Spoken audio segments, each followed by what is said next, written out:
Hare Krishna, buenos días.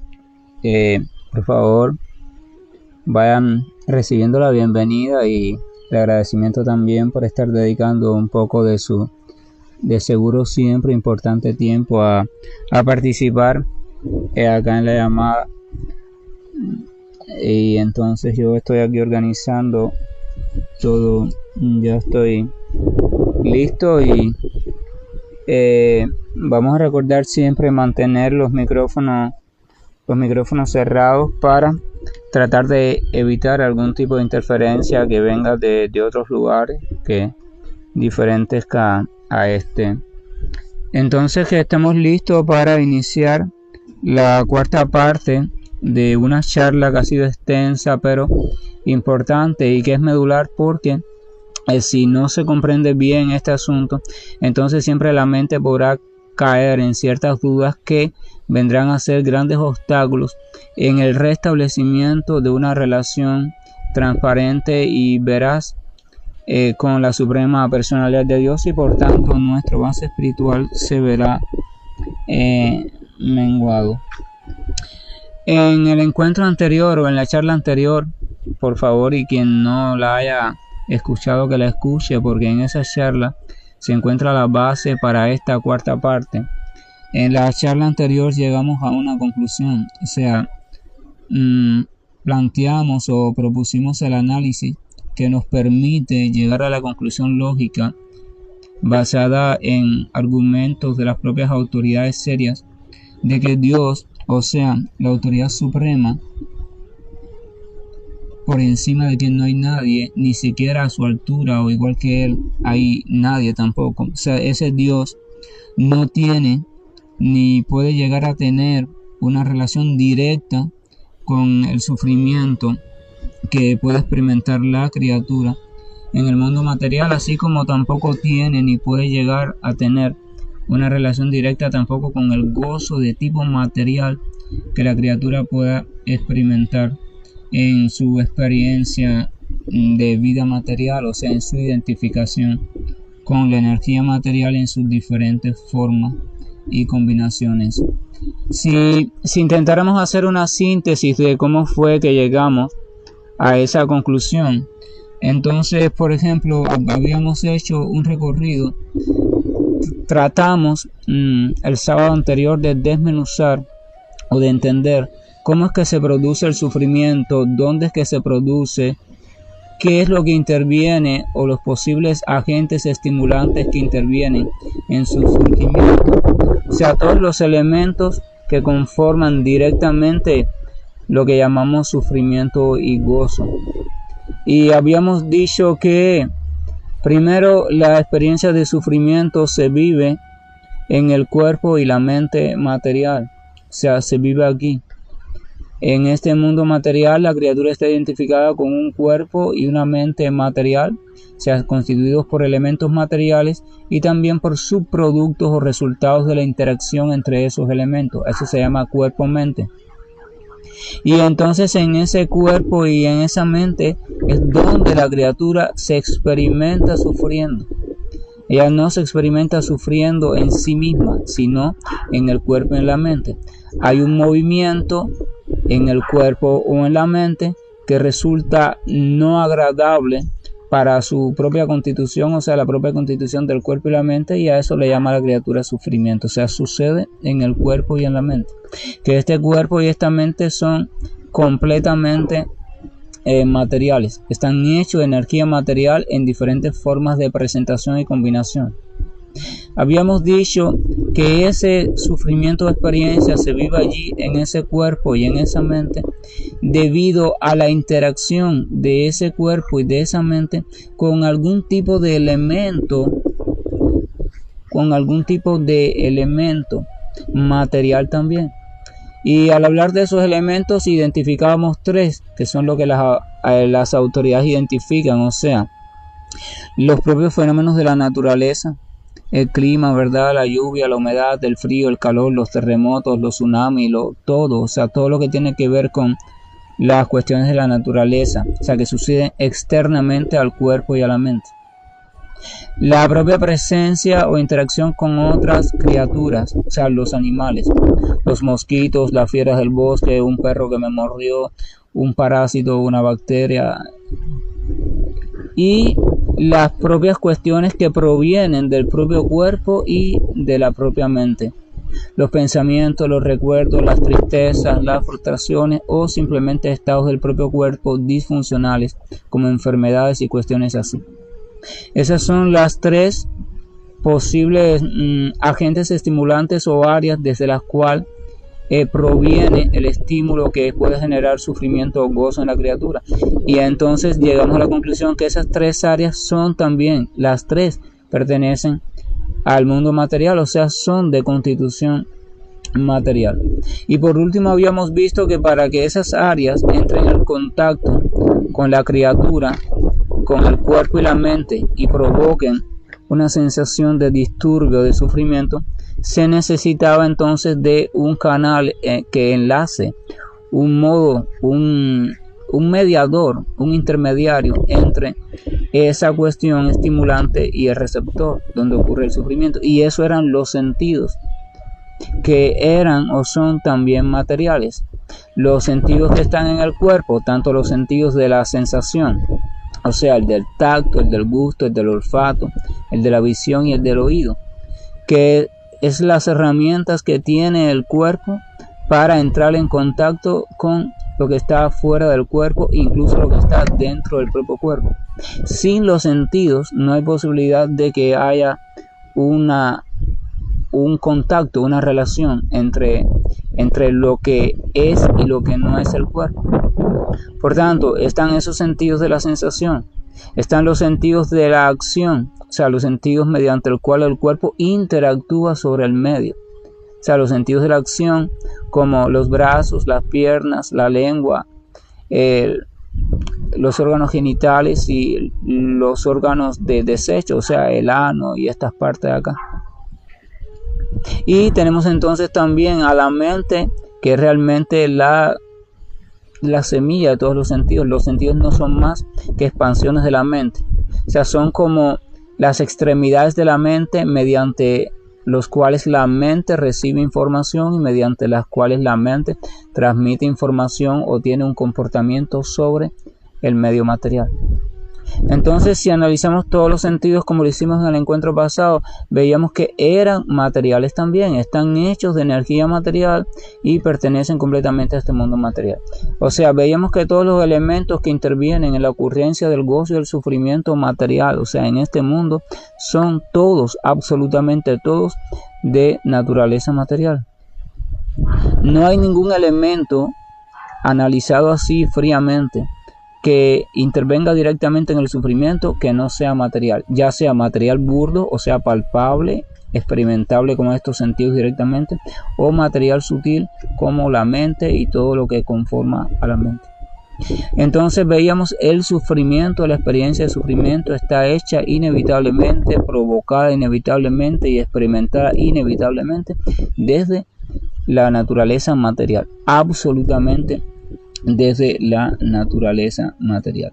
Entonces ahí encontramos el punto clave. O sea, el punto clave es que, sin embargo, habíamos dicho que el Señor Supremo, ese que muchos o la mayoría llaman Dios y que nosotros estamos tratando de entender como persona suprema, ese Señor Supremo es total, absoluta y eternamente espiritual, por siempre, para siempre y desde siempre. No hay nada en la persona suprema, no hay nada en la personalidad del Señor Supremo que sea de naturaleza material. Entonces, por tanto, si no hay ninguna parte material en el Señor, si el Señor nunca es material, y todos los elementos que provocan y mantienen el sufrimiento son materiales, entonces quiere decir que el Señor no tiene relación directa con ese sufrimiento, porque Él no es material. Él no es ninguno de los elementos que participa en el surgimiento de el sufrimiento que la criatura experimenta a través de su cuerpo material y mente también material, en este mundo también material, a través de los sentidos también materiales y provocados por estímulos también materiales. El sufrimiento es de naturaleza material. Esa comprensión no es aprenderla de memoria, ay sí, ella no, es reflexionarla, es observarla en nuestra propia vida, analizarla con calma, en silencio, el tiempo que se tome, hasta que uno lo comprenda. Y cualquier duda plantearla, se escribe al privado, intercambian, me escriben a mí, cualquier cosa, ahí está. Cuando uno comprende eso, entonces automáticamente ya, si el Señor es 100% espiritual y el sufrimiento es de naturaleza 100% material, entonces no hay relación ninguna, al menos de modo directo. O sea, Dios no es quien causa directamente el sufrimiento. Y entonces habíamos citado del Bhagavad Gita un texto que la autoridad suprema, o sea, el propio Señor Supremo, Sri Krishna, cita. Y él dice en el Bhagavad Gita capítulo 2, versículo 14 o texto 14, la aparición temporal de la felicidad y la aflicción y su desaparición a su debido tiempo tienen su origen en la percepción de los sentidos. O sea, allí, en la percepción de los sentidos, allí en esa interacción o mediante esos canales mediante los cuales la criatura o la mente entra en contacto con lo que no es ella para poder vivir su historia de actividades y cuestiones así, a eso es lo que determina la aparición y desaparición del sufrimiento. Es muy significativo porque en ese texto el Señor dice la aparición temporal de la felicidad y la aflicción. No puede haber ninguna experiencia material eterna. Piensen en cualquier tipo de experiencia, pregúntenle a cualquiera que le ponga ejemplos de experiencia material, de vivencias material, y ninguna puede ser eterna. Usted no puede comer constante y eternamente. Usted no puede dormir constante y eternamente. Usted no puede bañarse constante y eternamente. O sea, estar siempre en algún tipo, no existe. Acá todo es temporal porque de hecho el propio mundo es temporal. Supongo que usted logra un poder místico donde siempre en su mente usted está comiendo, en su mente. Pero cuando el universo manifiesto llegue a su fin, que ya no esté el universo manifiesto, entonces ya su mente tampoco va a estar. Entonces la actividad de comer será interrumpida. No puede haber ninguna manifestación eterna en el mundo material. Entonces si el sufrimiento y el gozo son materiales en este mundo y provienen de fuentes materiales, significa que tampoco pueden ser eternas. Por eso Krishna dice la aparición temporal, y eso es importante, porque cuando el devoto medita en esto, el devoto, aunque esté pasando por la situación que esté pasando, él siempre piensa, esta situación, sea la que sea, es temporal. Temporal puede ser también que dure hasta que el cuerpo termine, hasta que el cuerpo muera, pero ya cuando el cuerpo ya se deshaga, ya se acabó esa situación.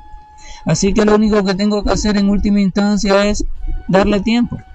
Mientras que sigo en mi práctica, mientras que sigo reflexionando en las cuestiones serias de la trascendencia, así de simple. Pero a veces estamos engañados y parece que las situaciones de gozo y sufrimiento son eternas, pero eso es ilusión. Entonces Krishna dice que la aparición temporal de la felicidad y la aflicción y su desaparición a su debido tiempo, aunque yo no intervenga, están destinadas a desaparecer. Las experiencias de gozo y sufrimiento no pueden permanecer en el tiempo. A su debido tiempo, así como ellas se presentan, ellas también van a dejar de estar. O sea, se van a transformar en otra cuestión, se van a transformar. Entonces, ahí estaba la conclusión del encuentro pasado, y esta conclusión es muy importante. O sea, el Señor Supremo no tiene una relación directa con el sufrimiento que yo experimento en este cuerpo y en esto que llamo mi vida cotidiana. Sin embargo, habíamos dicho que sí existe una relación. O sea, hay una relación innegablemente, pero no es directa. Entonces, ¿qué tipo de relación hay? Vamos a tratar de entender esto. Vamos a las autoridades. ¿Qué dice la autoridad? Vamos a seguir con el Bhagavad Gita. Vamos a analizar así de forma breve 4 fragmentos del Bhagavad Gita. En el capítulo 7, texto 6 hay un fragmento donde Krishna dice: de todo lo que es material y de todo lo que es espiritual en este mundo, has de saber que soy tanto el origen como la disolución. O sea, el Señor se está presentando como el origen, el punto de partida y el punto de disolución de todo cuanto existe. O sea, ahí vemos un tipo de relación. El Señor es la fuente de la energía material. Por tanto, a partir de allí, todas las transformaciones que esa energía va sufriendo para lo que llamamos manifestación, en última instancia, emergen del Señor, pero no directamente, sino que la energía material emerge de Él. Por ejemplo, a veces vemos un río emerge de un manantial, y entonces todo lo que sucede en el río de manera indirecta está relacionado al manantial, pero no está relacionado de modo directo. El manantial no tiene nada que ver con lo que pase con el agua de ese río después. Si se contamina, si se ensucia, si toma un curso recto, si toma un curso desviado, porque todo eso depende del relieve, del clima, de las acciones, de otros fenómenos de la naturaleza, etcétera, etcétera. Pero sin embargo, hay una relación indirecta, porque ese río en última instancia surgió del manantial. ¿A qué se le llama río? Se le llama simplemente a la dirección y al curso de la forma en que una cantidad de agua se está desplazando. A eso se le llama río. Entonces esa agua emerge de un punto, pero ese punto no es responsable de lo que va a suceder con esa agua. Entonces el Señor dice: yo soy el punto de partida de todo, y todo también se vuelve a diluir en mí. En el propio Bhagavad Gita 7.7 hay un fragmento donde se dice lo siguiente. El Señor Supremo dice: todo descansa en mí como perlas ensartadas en un hilo. Todo, absolutamente todo, descansa en mí. Vamos a imaginar un collar de perlas o un pulso de perlas, ¿verdad? Si lo vemos, por lógica sabemos que esas perlas se mantienen unidas porque hay un hilo que las ensarta a todas. Ese hilo, si el collar está bien elaborado, no es visible. De hecho, el hilo se hace hasta transparente para que no haya casualidad. Pero está allí, y es él quien aparentemente mantiene a las piedras juntas, a las perlas juntas. Pero sin embargo, podemos saber por experiencia propia que no hay una relación directa entre el hilo y las perlas. El hilo no es las perlas, el hilo no depende de las perlas, pero las perlas se mantienen unidas, organizadas en base a ese hilo. O sea, hay una relación indirecta en cuanto a que es lo que sustenta a toda la creación, a todas las perlas. Vamos a seguir por el Bhagavad Gita, capítulo 9, en el texto 4. Hay un fragmento donde el Señor dice: en mi forma no manifiesta, estoy omnipresente en todo el universo. O sea, en mi forma no manifiesta, en mi forma de verdad absoluta, en mi forma de espíritu supremo, en mi forma de Brahman, como se dice en sánscrito, estoy presente, estoy omnipresente en todo el universo. En la forma de mi energía, yo estoy presente en todo. Entonces está presente también en los elementos que intervienen en el sufrimiento, como las causas, los sentidos, la mente. Todo eso está hecho de energía material, y en esa energía material es una forma no manifiesta del Señor, una forma no personal. Es como el brillo del sol. El sol está presente en su brillo, pero el brillo no es el sol. Entonces la energía material, en ella está presente el Señor, porque ella es una energía del Señor, pero no es el Señor. Así que Él está presente de nuevo allí, pero de modo indirecto. Esto ahora no vamos a poder reflexionarlo profundamente, pero no es la finalidad. La finalidad es que después usted, escuchando la grabación, reflexione y lo vaya comprobando con sus propios ojos y experiencia, a su manera y a su tiempo. En el propio Bhagavad Gita en el texto 5 del capítulo 9, el Señor continúa diciendo en un fragmento: aunque estoy en todas partes, yo no soy parte de esta manifestación cósmica. Fíjense, aunque yo estoy en todas partes, en mi forma no manifiesta, en mi forma impersonal como energía, aún así yo no soy parte de esta manifestación cósmica. El Señor está siempre separado en su forma original de esta manifestación material. Así que por tanto, si siempre está separado y el sufrimiento sucede en esta manifestación material, el Señor siempre está fuera de ella en su forma personal. Entonces no hay manera de que el Señor tenga nada que ver con el sufrimiento de modo directo. La relación está, como podemos analizar en estos textos y otros, es que en verdad nada es ajeno al Señor Supremo si tenemos en cuenta que Él es la fuente original de la energía material y de la energía espiritual.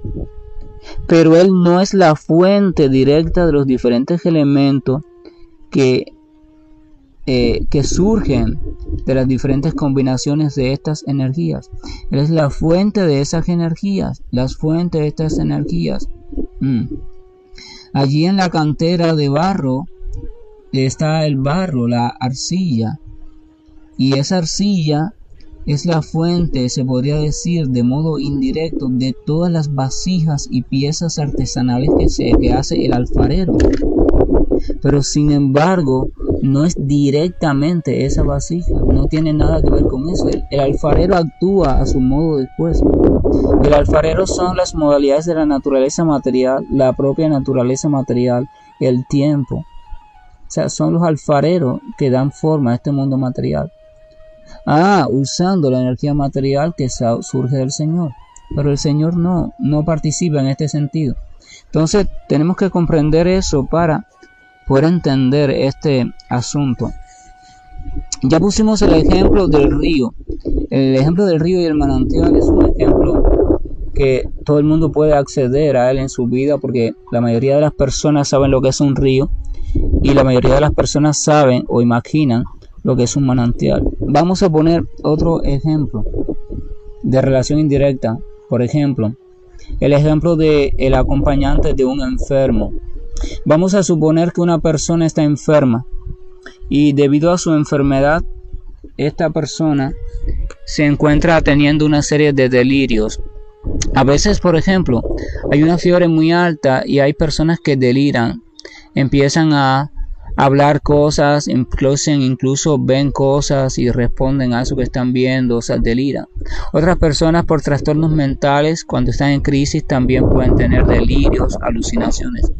Vamos a suponer que una persona está teniendo algún tipo de alucinación o delirio, y entonces al lado de ella, cuidando de ella, por amor, por compasión, por lo que sea, hay un acompañante, un familiar o cualquiera.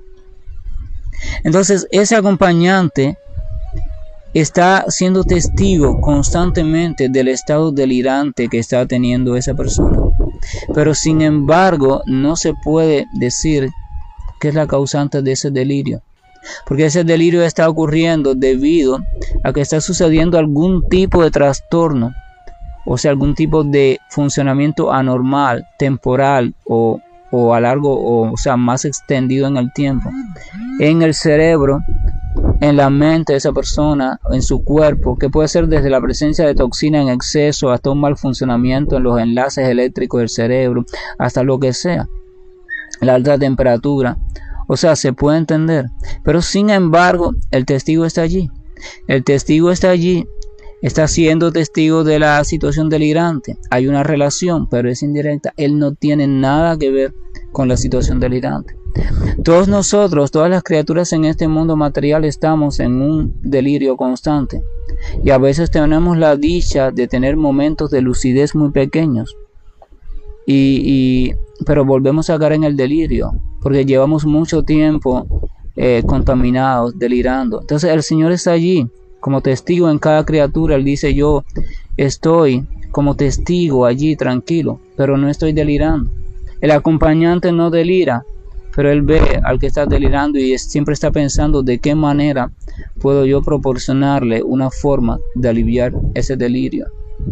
Entonces, no hay duda, hay tantos ejemplos que podemos pensar para tratar de mostrar más fácil este asunto de qué es la relación indirecta y qué es la relación directa. Y qué tipo de relación es la que tiene Dios con el sufrimiento. Sí existe, sin duda, no hay nada que no esté relacionado con Dios, pero no existe una relación directa, así que no existe eso de el culpable, causante directo de el sufrimiento.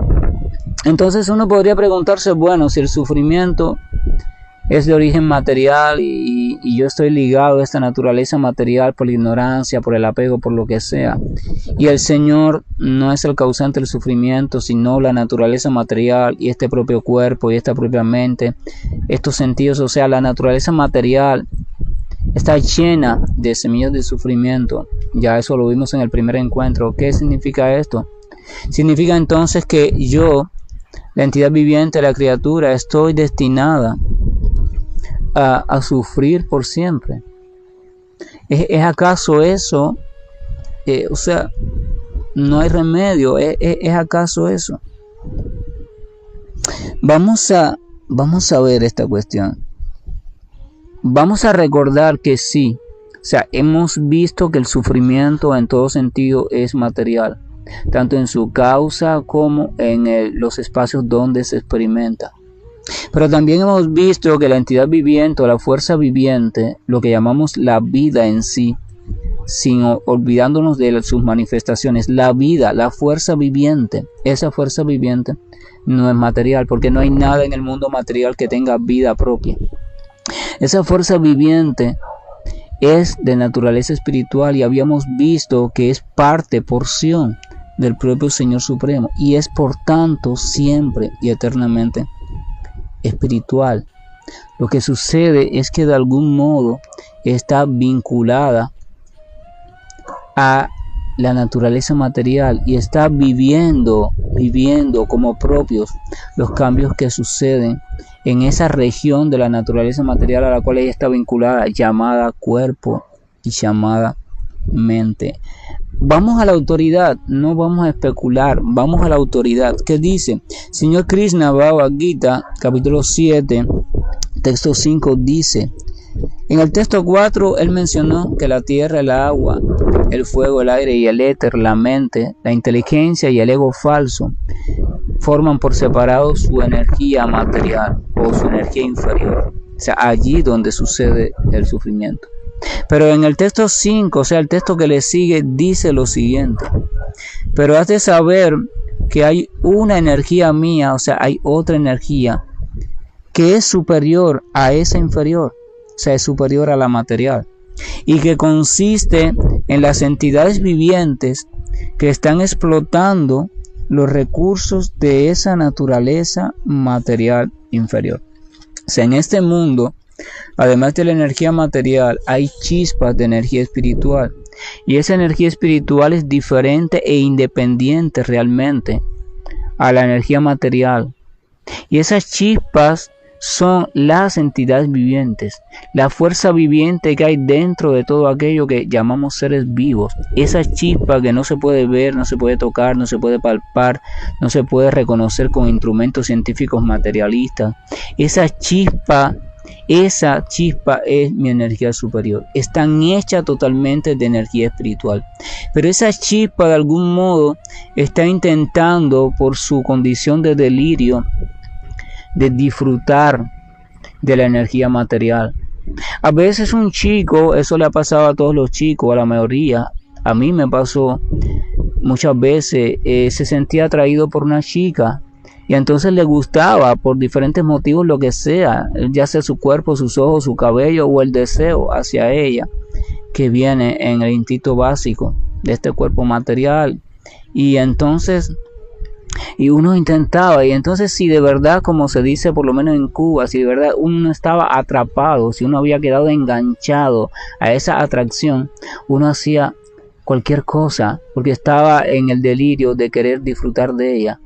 Y por tratar de disfrutar de ella, uno hacía cualquier cosa, incluso violaba o transgredía los consejos de los padres, las reglas, las prohibiciones, todo, porque estabas condicionado por el deseo de disfrute. La entidad viviente está condicionada, es espiritual, pero por una condición ilusoria de olvido de sí misma, está queriendo disfrutar de la energía material. Y entonces la energía material asume diferentes formas, se reagrupa de diferentes maneras a lo largo del tiempo, para darle el chance a que la entidad viviente disfrute de ella. Pero que la entidad viviente, para que pueda disfrutar de esa energía material, ella tiene que asumir también una individualidad. Esa individualidad se llama ego falso. O sea, tiene que ser alguien. Para que haya disfrute tienen que haber dos cosas básicas. Un elemento que es el que va a disfrutar y tiene que tener las condiciones creadas mediante las cuales va a disfrutar, y tiene que haber un elemento que es el que le va a otorgar disfrute. Esos tres elementos tienen que estar. Pero el alma espiritual y la energía material son diferentes, son energías diferentes.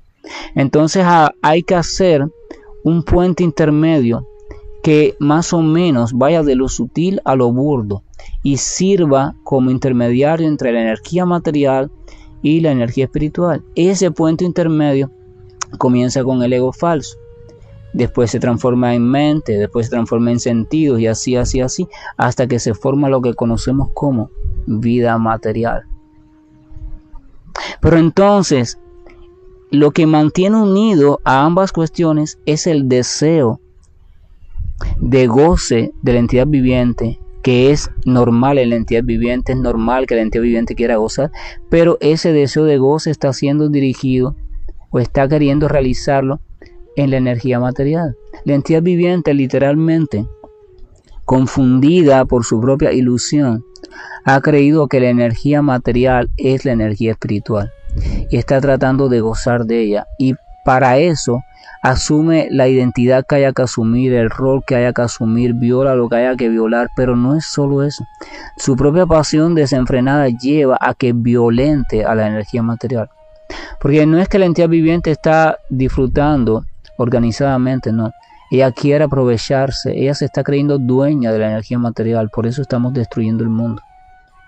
Si no fuera así, el mundo fuera armónico, pero en su locura de gozo y gozo y gozo ilusorio, ella ha perdido toda cordura.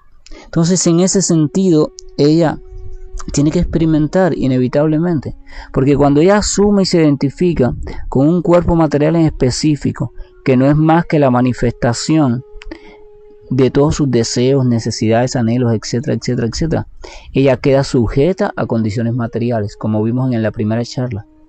Por eso es que un perro no goza con lo mismo que goza un gato, ni sufre con lo mismo que sufre un gato, porque tienen cuerpos diferentes, y ese cuerpo condiciona el sufrimiento y el gozo. O sea, la criatura tiene que llegar a la conclusión seria de este tipo de asunto. Ella es energía superior, ella es conciencia, ella es vida pura. Y entonces, si es vida pura, ¿cómo es posible que la vida pura tenga frío, tenga hambre, no puede ser?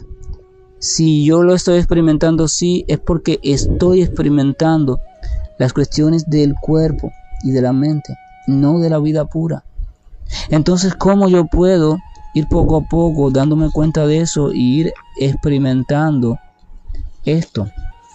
Bueno, esa entidad viviente, para que vean hasta qué punto estamos enlazados con la naturaleza material, dice Krishna en el capítulo 18, verso 61, de las entidades vivientes que están sentadas como si estuvieran en una maquinaria, o sea, en un vehículo hecho de energía material. Esa es nuestra posición.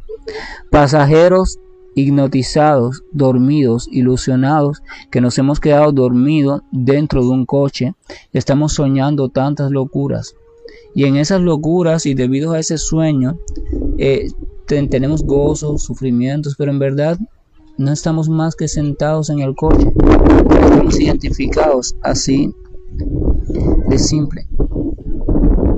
La criatura, todos nosotros, tenemos que llegar a comprender y tenemos incluso que llegar a observar por nosotros mismos, con la ayuda de una buena guía, que el sufrimiento ocurre en un espacio diferente a nosotros mismos. Las experiencias de sufrimiento ocurren en el cuerpo y en la mente, como ya dijimos, pero nuestra conciencia no es el cuerpo ni la mente. Lo que llamamos conciencia, la capacidad de ser consciente, esa sustancia que es lo más sutil de lo sutil, no es el cuerpo ni la mente, ni siquiera la inteligencia, ni siquiera es el ego falso, no, es independiente. Y reconocerla, encontrarla, aislarla de todo lo demás, o sea, purificarla, aislarla y encontrarla así de manera pura, esa es la tarea, esa es la primera mitad del camino. Basado en el conocimiento y aceptando el conocimiento de que yo soy energía espiritual y de que la autoridad dice que estoy identificado con este cuerpo y la mente, pero no soy este cuerpo y la mente, yo tengo que buscar a esa energía espiritual. Hay que buscarla. Yo tengo que experimentarme como conciencia. Yo tengo que experimentar cómo es que todo sucede dentro de la conciencia, pero no, nada es la conciencia. Por ejemplo, el cielo. Uno puede mirar al cielo. Pasan los aviones, pasan las nubes, ocurren las tormentas, los tornados, los huracanes, las aves vuelan, el humo de la contaminación, todo ocurre en el cielo, pero nada de eso es el cielo. El cielo sigue allí. Cuando usted esté realizando algo, realícelo y tome conciencia de todos los aparatos que se están moviendo, articulaciones, manos, pensamiento, mente, y vea todo eso. Y pregúntese, ¿dónde es que todo esto está sucediendo? ¿Dónde es que se está organizando todo este show al cual yo llamo actividad mental y física? Y va a darse cuenta que eso está sucediendo en un espacio sutil. Ese espacio se llama conciencia. Y tiene que empezar poco a poco a tomar percepción de esa conciencia. Porque esa conciencia es el signo de la presencia del alma. Sin el alma no hay conciencia. El alma no es la conciencia en sí, pero la conciencia es el resplandor del alma. Entonces, cuando yo vaya tomando conciencia de esa conciencia y la vaya aislando poquito a poco de los movimientos, de los pensamientos, de las palabras, del hambre, de la sed, y vaya viendo que, por ejemplo, cuando tengo hambre, es una sensación del estómago, etcétera, etcétera, pero eso aún así no afecta a la conciencia. La conciencia, el espacio consciente sigue allí. Y yo entonces poco a poco voy independizando. Este poco a poco se demora, es trabajoso, lleva práctica, pero voy independizando y voy observando cada vez más el espacio llamado conciencia. O sea, yo tengo que lograr a comprender y a experimentar que todo lo que ocurre en mi supuesta vida ocurre en la conciencia, pero no es la conciencia. Cuando yo logre independizar eso progresivamente, ahí está lo que se llama liberación. Entonces, cuando eso se logra, entonces ¿qué va a pasar? La criatura recupera su estabilidad progresivamente y la criatura libera su atención que está encarcelada solo en el cuerpo y en la mente. La libera de allí y entonces puede continuar con su camino hacia la trascendencia. Pero volvamos al Gita, a un texto que ya leímos, el texto 14 del capítulo 2, donde Krishna hablaba que la aparición y desaparición del sufrimiento y el gozo estaba en los sentidos. Al final de ese texto el Señor dice, y debe la criatura aprender a tolerarlo sin perturbarse. Cuando usted está identificado con algo, no se puede tolerar sin perturbarse, porque usted está identificado con algo. Si usted ve una película, eso lo ha hecho todo el mundo y le ha pasado a todo el mundo. Usted está viendo una película y de pronto sucede algo terrible en la película. Como usted está identificado, usted está metido en la película así, muy atento, usted se asusta, o llora, o sufre, o se lamenta, o se identifica, ay pobrecito, mira lo que le pasó, tan bueno que era, y usted hasta llora incluso. ¿Por qué? Porque usted está identificado. Pero si usted no se identifica con la película, y usted comprende que esa película está sucediendo allí, pero usted está aquí de manera independiente a ella, entonces no hay perturbación, o la perturbación es minúscula, y si ocurre de manera consciente. Por tanto y demás, si hay identificación, inconsciente, estás condenado a sufrir siempre y a perturbarte. Pero si hay identificación consciente o no identificación, entonces uno se puede dar cuenta que queda liberado de la perturbación. Por favor, hay un micrófono encendido. Revisen todos los micrófonos y apáguenlo para que las voces no interfieran. Entonces, la criatura, cuando logra ir comprendiendo su individualidad con respecto al cuerpo y la mente y su naturaleza a partir del estudio de su propia conciencia como espacio donde todo sucede, entonces ella recupera su estabilidad y ella sale de esa atadura que está condenada en el cuerpo y la mente. Si el cuerpo tiene frío, soy infeliz. Si tiene calor, soy infeliz. Acá en Cuba, por ejemplo, el fluido eléctrico se corta y la gente ya se vuelve infeliz automáticamente. Llega el fluido eléctrico, la gente automáticamente se vuelve feliz. O sea, literalmente la mayoría de la gente son eléctricas. O sea, es como si fueran eléctricas. Hay luz, soy feliz. No hay corriente, soy infeliz. Y así no se puede vivir una vida estable, porque cuando tu estabilidad depende de aquello que no eres tú, entonces nunca vas a poder estar estable. No estoy diciendo que no sea molesto, que no limite, pero tú no puedes dejar que tu estabilidad dependa de esas cuestiones. Pero mientras tú no te des cuenta de la independencia que hay entre la conciencia y todo lo que sucede dentro de ella, nunca vas a poder ser estable. Podrás practicar ejercicios de relajación, respiración, hacerte más tolerante, más paciente, pero todo eso en vano si no logras la verdadera estabilidad que surge de manera natural de la comprensión, el comprenderte como conciencia. Eso es importante. Entonces, ¿cómo lograr ese sin perturbarse que dice Krishna? O sea, dice, debe aprender a tolerarlo sin perturbarse. ¿Cómo lograr eso? A la fuerza, por no sé cuántos mecanismos que practica la gente.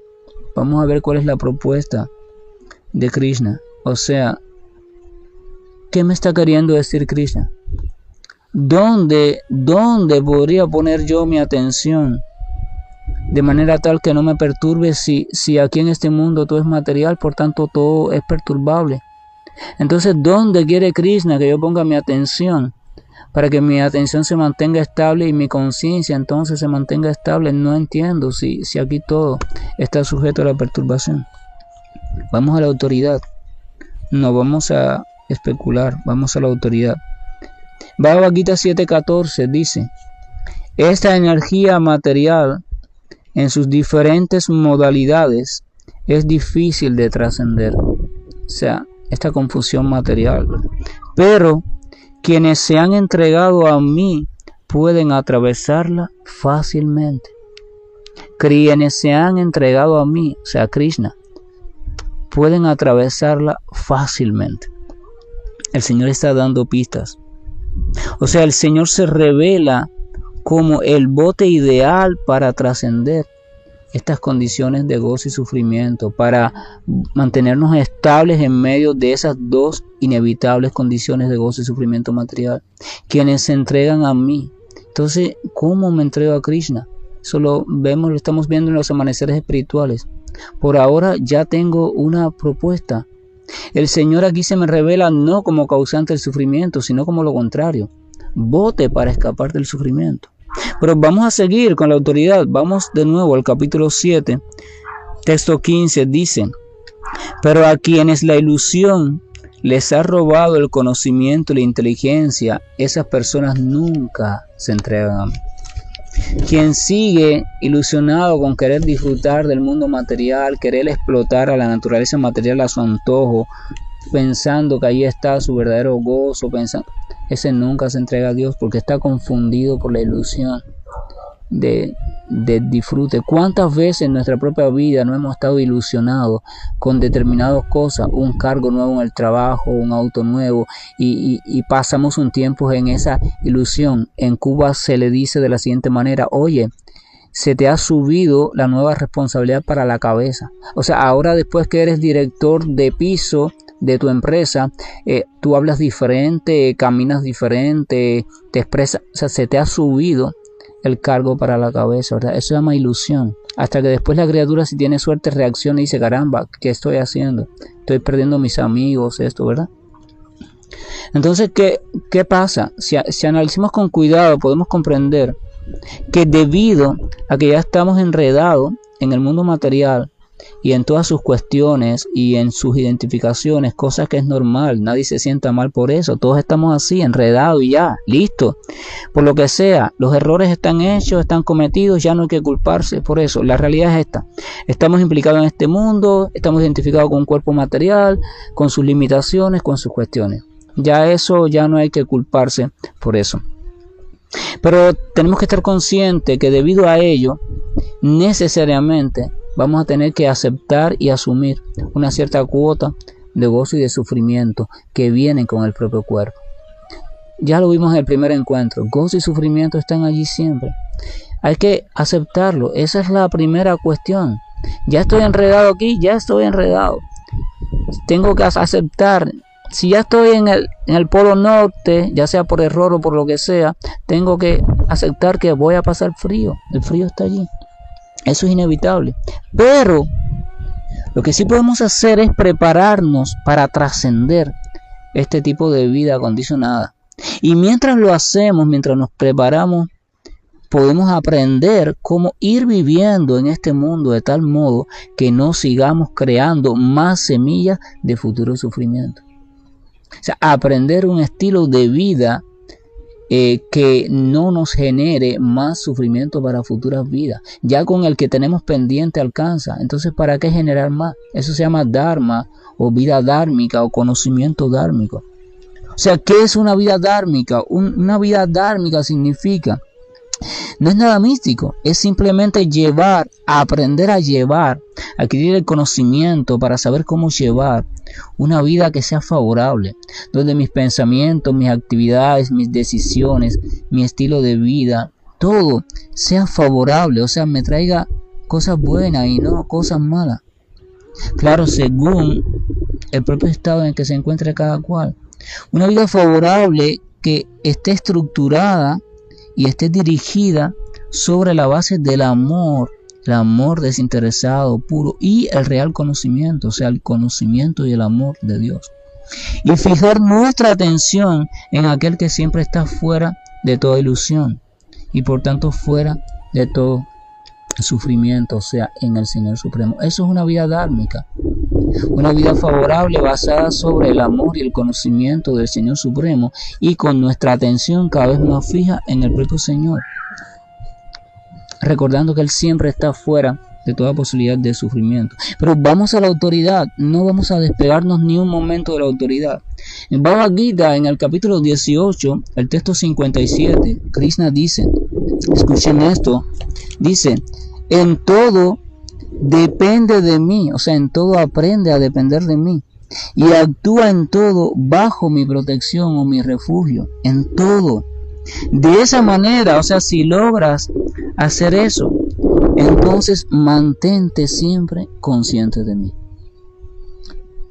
Esa es la síntesis de una vida dármica. Que yo vaya aprendiendo poco a poco a que en toda circunstancia yo dependa del Señor Supremo. Y a que en toda circunstancia yo actúe bajo el pensamiento de que estoy refugiado en Él. Y porque soy parte de Él. Y de que en toda circunstancia yo esté siempre de una forma u otra acordándome de Él. En el texto 58, que es el siguiente, continúa diciendo, si tú permaneces consciente de mí, él está diciendo eso a Arjuna, si tú permaneces consciente de mí, entonces, por mi gracia, por mi misericordia, yo te aseguro que tú vas a trascender todos los obstáculos que se te presenten en la vida condicionada, o sea, todas las trampas ilusorias.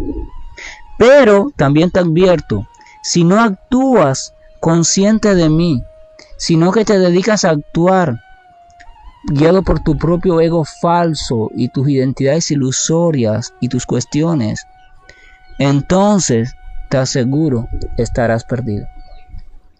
El Señor dice la importancia de que te vuelvas consciente de mí, de que actúes refugiado en mí.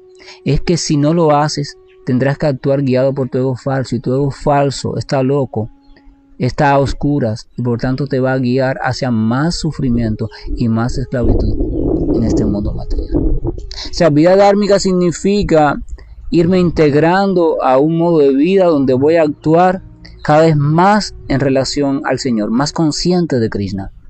Y vida no dármica o vida asúrica significa un modo de vida donde voy a actuar capriciosamente. No me importa Krishna, ni lo que dice Krishna, ni nada de eso. Eso es asúrico. Y conduce a la perdición, al encadenamiento, inevitablemente. No hay forma de no hacerlo. Hay dos formas de actuar nada más en este mundo. O formas favorables o formas desfavorables. Cada cual escoge la que quiera. Pero el propio capítulo 18, en el texto 59, dice: si tú no sigues mis indicaciones, debes saber que con toda seguridad te vas a encaminar por un camino falso. Eso dice Krishna. Mira, yo he dejado mis indicaciones a lo largo de todos los tiempos. Para eso he asumido diferentes personalidades de avatar, etcétera, etcétera. He enviado a mis devotos puros para dejar las indicaciones, para que todo el mundo las conozca.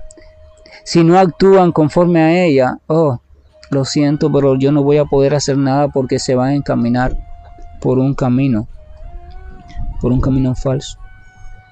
En ese mismo capítulo 18, verso 62, el Señor entonces concluye lo siguiente.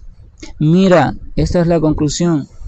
Entrégate a mí completamente y conseguirás la paz trascendental. Y de esa manera, a su debido tiempo, llegarás a la morada suprema y eterna. Esta es la conclusión de Krishna. Si tú comprendes esto que te dije anteriormente y te entregas a mí, Arjuna, te entregas completamente a mí, amor puro, desinteresado, y lo haces poco a poco, y al final cuando lo logres ya de manera perfecta, entrega significa que ya no hay ataduras, no hay nada. Sigo haciendo todo lo que estaba haciendo, pero nada de eso ya me ata ni me perturba. Estoy fijo completamente en los pies de mi amado, gracias al amor que estoy desarrollando por él y a la convicción de que él es mi refugio perfecto. Dice que si logras eso, entonces sin duda alcanzará la paz trascendental. No hay otra forma de lograr una paz estable.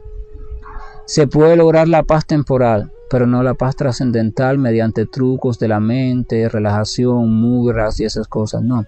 Eso funciona para equilibrar el cuerpo y la mente, pero no para la paz trascendental. La paz trascendental solo se obtiene una vez el cuerpo y la mente estén calmados, concluir que el Señor es el refugio verdadero y único y entregarme a Él.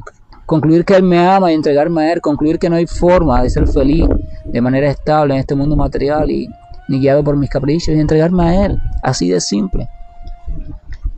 Y en cuanto a esa conclusión o en cuanto a esa recomendación, el Señor termina diciéndole a Arjuna en el siguiente texto: te he explicado el conocimiento más confidencial de todos los conocimientos. Reflexiona con cuidado sobre él y después toma la decisión que tú quieras. El Señor Krishna dice: mira, te acabo de decir lo más secreto de todos los secretos, la conclusión de los Vedas, la conclusión de los Upanishads, la conclusión de la Biblia, la conclusión de lo que usted quiera buscar, del texto que usted quiera buscar, la conclusión de las grandes personalidades, de los grandes santos, de los grandes acharyas, de los semidioses, de lo que usted quiera buscar. La única conclusión perfecta, la primera y única de todas las conclusiones, te la acabo de dar, le dice el Señor a Arjuna. O sea, hay una sola forma de trascender este enredo tan complicado que conoces como vida material. Y esa forma es refugiándote en mí, teniéndome a mí como tu refugio constantemente, actuando bajo mi protección y bajo mi dirección, depositando tu atención en mí, como aquel que te ama a plenitud. Y tú sintiéndote y comprendiéndote como parte integral de mí, completamente siempre espiritual. Esa forma, la forma de entregarte a mí completa y sinceramente y revivir tu relación amorosa conmigo de manera consciente, es la única forma que hay perfecta y segura de trascender este enredo. No hay otra forma. Ser consciente de mí llegar a ser conscientes de Krishna, desarrollar amor puro y vivir ese amor puro con aquello y con aquel que es siempre trascendental al sufrimiento y al gozo material.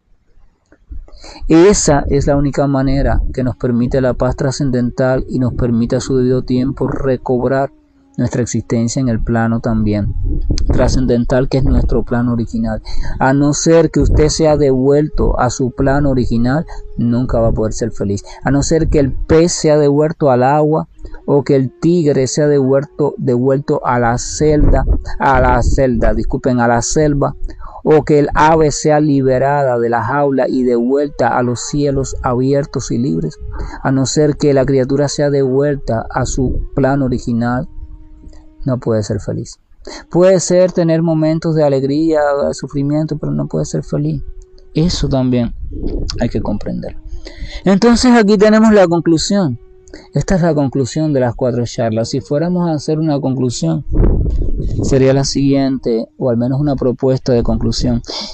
Si nosotros, los que estamos enredados en tantas experiencias en este plano de conciencia material, si nosotros mediante la práctica adecuada, la reflexión adecuada, la tranquilidad, la buena compañía, la sumisión, la humildad, la sencillez, el despertar progresivo de la inteligencia, el dejar de un lado las cosas que tanto nos enredan y solamente quedarnos con la más imprescindible. Si nosotros, mediante todo eso y todo lo demás que pueda ser favorable, nos vamos redescubriendo cada vez más como fuerzas vivientes, o sea, espíritu puro, que es parte integral de Krishna, aquel que es la siempre espiritual personalidad suprema. Si nos vamos comprendiendo cada vez más como eso, y lo vamos aceptando con fe y con comprensión, y nos dedicamos a aprender a ir viviendo poquito a poco de esa manera, o sea, como seres espirituales, como partes del Señor. Entonces, aunque nos queden todavía muchas experiencias de sufrimiento pendientes en este mundo material, porque ya están allí preparadas para nosotros, y muchas experiencias pendientes en este cuerpo y en esta mente, entonces si logramos lo que dije anteriormente, la iremos asumiendo con toda certeza de una forma diferente, de la forma que dice Krishna, tolerarlas sin perturbarse, porque sabemos que son parte de este mundo y que no son eternas, son temporales, son materiales, pero yo soy diferente. Mi esencia de vida es diferente y en el descubrimiento de ella es que yo estoy empeñado. Entonces, si hacemos eso con la mirada puesta siempre en Krishna, al menos dentro de nuestras posibilidades, y desear que cada vez nuestra atención esté cada vez más fija en Él, hasta que llegue a estar siempre fija en Él. La única forma de que la atención llegue a estar siempre en algo es que usted se enamore de ese algo. Ese es el fin. Entonces, nosotros lograremos vivir todas esas experiencias materiales fijos allí, refugiados en Él. Pero ya no lo haremos desde la duda de que si Él es el culpable o no de nuestro sufrimiento, porque ya habremos comprendido que Él es lo opuesto, o sea, es decir, Él no es el culpable, no tiene que ver nada directamente con mi sufrimiento y mi gozo material. Es lo contrario, Él más bien es la solución a mi sufrimiento. Si nosotros aceptamos a Krishna de esa manera por un proceso lógico, científico, meditativo, reflexivo, como el que estamos haciendo, y apoyado por la práctica, sin la práctica no lo vamos a poder hacer. Si lo aceptamos así, de esa manera, con una fe firme y con un sentimiento amoroso, entonces, sin duda, podremos ponerle fin. Cuando esta vida se acabe, esta vida actual se acabe, le podremos poner fin al ciclo terrible del nacimiento y muertes materiales, que en verdad es el único sufrimiento original. El gran sufrimiento, según la Escritura, es mantenerte en el ciclo de nacimientos y muertes en este mundo material. Si logras salir de ese ciclo, se acabaron todos los sufrimientos materiales, porque ya no estás en el área donde ocurre el sufrimiento material. Listo, larga, pero terminó la cuarta parte de la charla. Esta charla, sobre todo la tercera y la cuarta, pero bueno, todas en general, pero esta es para escucharlo varias veces, en varios momentos, incluso lo vuelves a escuchar la semana próxima y das un tiempo de reflexión y anotas todas las dudas y las preguntas, todo. Pero si logran abrirse a toda la sustancia que hay en ella, que es más de la que yo puedo explicarles, porque es sustancia viva, si logran, la podrán comprender y entonces podrán desatarse de muchas cosas. Y ahora, nada, criterios, preguntas, dudas, sugerencias, saludos, lo que quieran, pero aunque sea alguien o varias personas que hablen, aprovechen, ya es el último momento, no tengan pena, todo el mundo puede decir algo y para bien de todos. Voy a cerrar mi micrófono.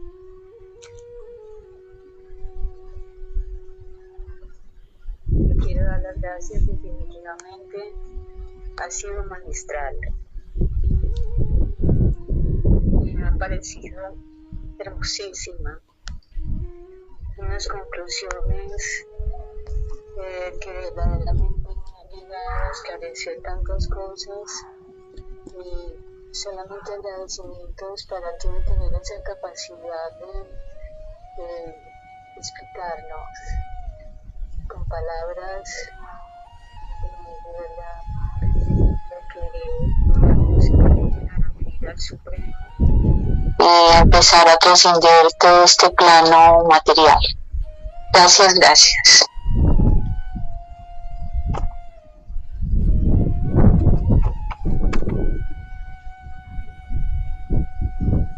Gracias, amiga, gracias por su amabilidad y sus palabras tan hermosas, y me es de gran gratificación que esa parte que usted dice que ha podido comenzar a aclarar tantas cosas, aunque ese proceso es un proceso largo, pero ya que comience, que se despierte ese proceso, es magnífico. Gracias.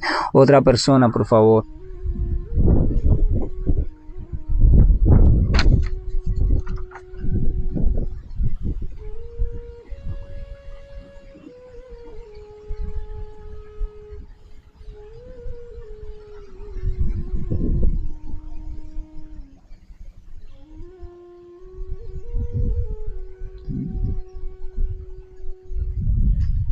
Voy a suponer que es que están en diferentes lugares donde no pueden hablar ni comentar y simplemente están escuchando las charlas para no perderse.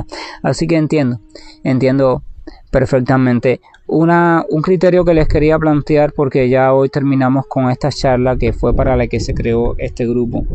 Entonces yo dejo a consideración de ustedes y de las otras personas que van a escuchar la charla después, porque no están presentes ahora mismo en la llamada, de que si ya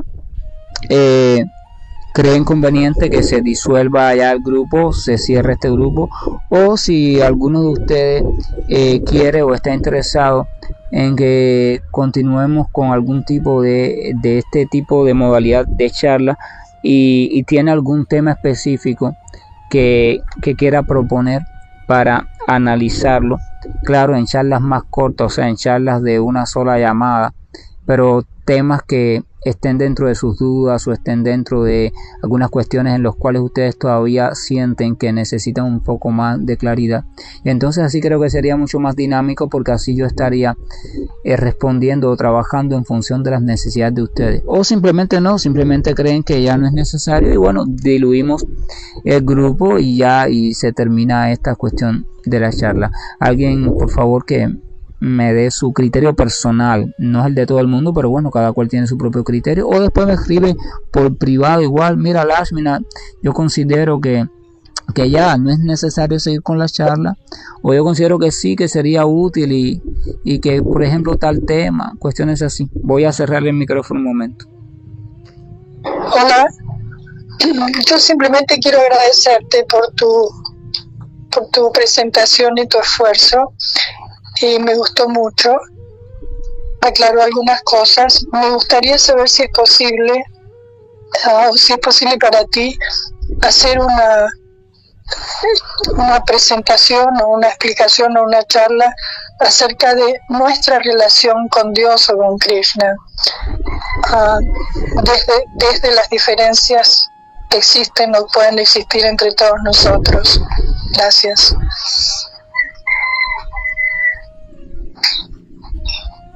Hola, gracias a usted también por sus palabras y gracias sobre todo por participar y emitir su criterio.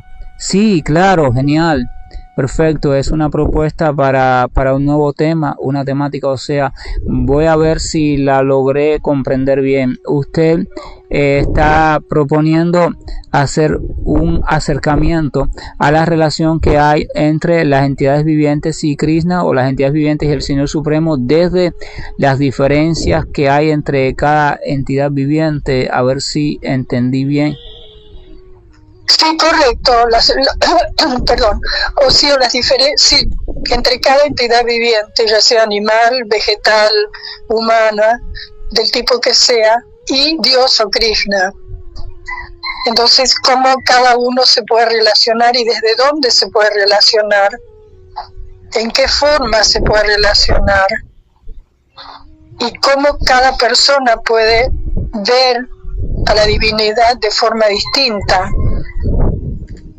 Y qué parte común existe en ese verlos distintos, porque yo puedo ver lo distinto de ti o de otra persona, pero hay algo que es único y que nunca va a cambiar, aunque yo lo vea diferente de otras personas.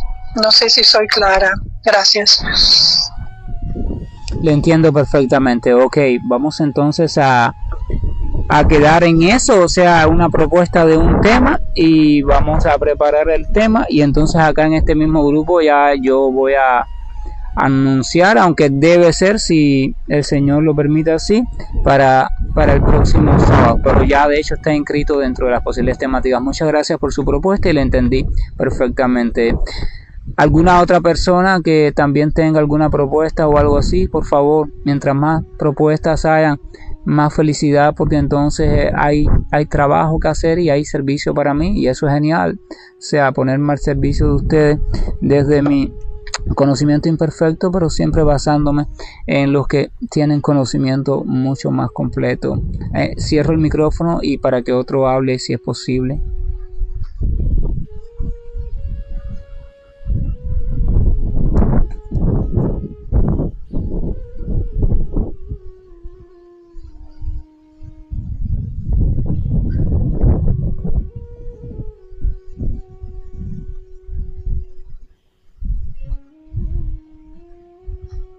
Ok, cualquiera que quiera plantear un tema y no lo hace por timidez o por lo que sea, bueno, me puede escribir al chat privado o puede escribir en el propio grupo las propuestas de las temáticas. Entonces estamos finalizando, ya llevamos más de una hora prácticamente en esta llamada. De nuevo agradecerles por su amabilidad, por su dedicación, por su perseverancia, por el tiempo que han estado allí pendientes de, aunque algunos quizás estén realizando otras actividades al mismo tiempo.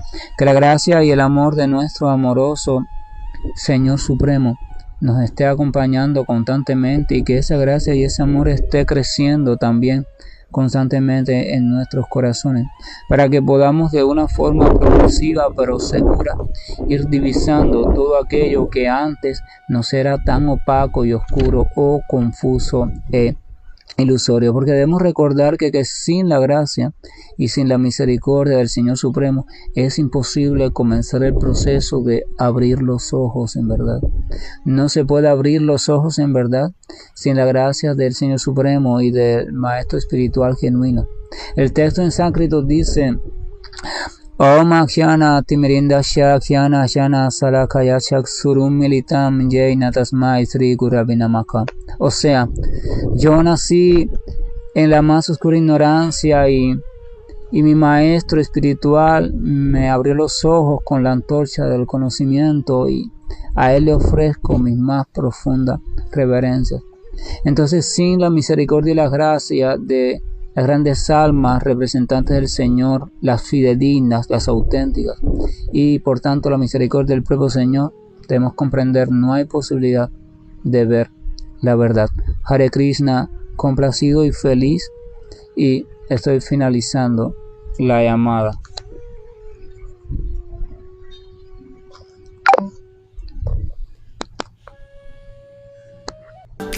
Shri कृष्ण गोविंद Hare मुरारी, hey Nath नारायण वासुदेवा।